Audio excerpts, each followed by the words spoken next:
First row to your left. You made such a run to get in that game after the rough first half. What was the difference down the stretch for you guys when you just couldn't hit shots in the last 2 minutes?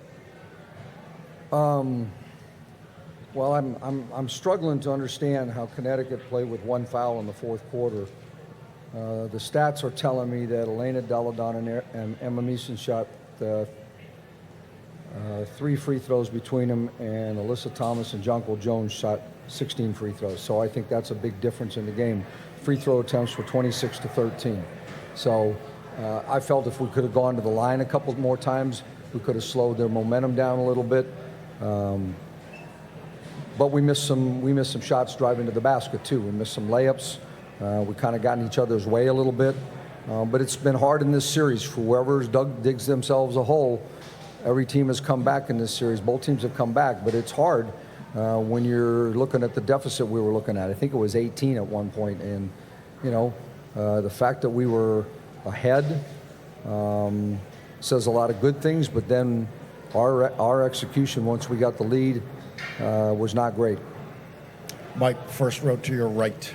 Mike, when you see what you got out of Aerial Powers tonight, how much of that is just her ability to come take over a game in spurts like that, and how much was you deciding that she was the right matchup to be able to take more of a leadership role offensively in that moment? I'll be honest with you, I didn't put her in any leadership role on our offense. She got hers because they were taking away other people and she was aggressive.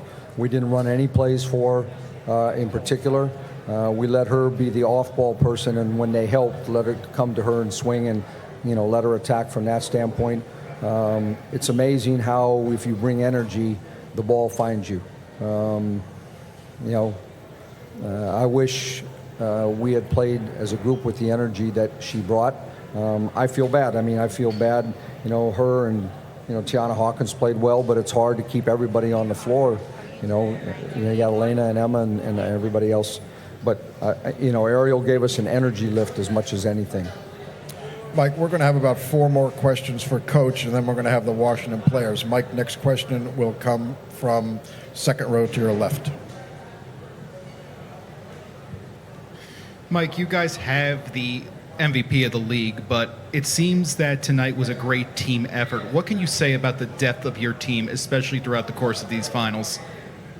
Well, we had the highest scoring bench in the league for the season, so we're used to that. And the bench got a whole lot better when Emma came back from overseas. You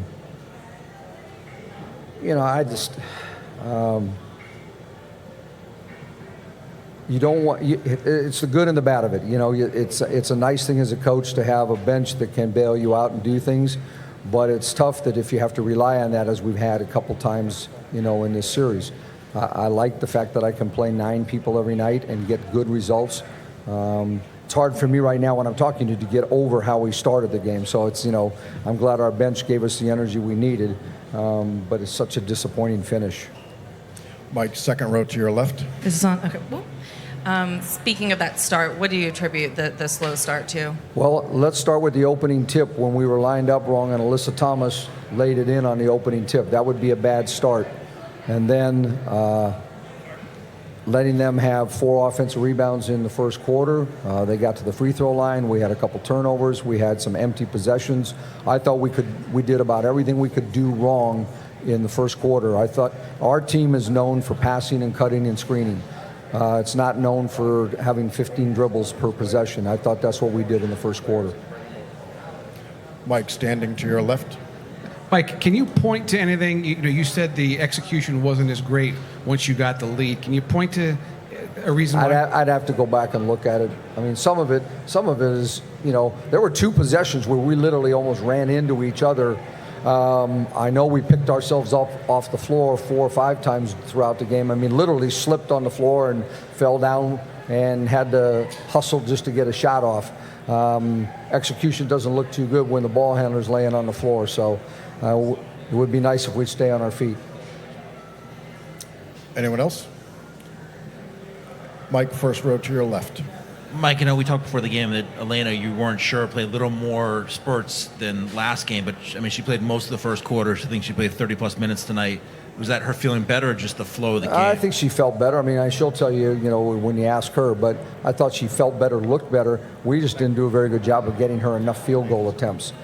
Part of that is that, she's been with the injury. It's been harder for her to post up on the block.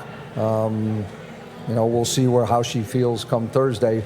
But that would be something we would need to do a little bit better, is get an inside versus outside game. They had 26 points in the paint in the first half, and we had in the teens. So, we got to get her some touches in different spots on the floor.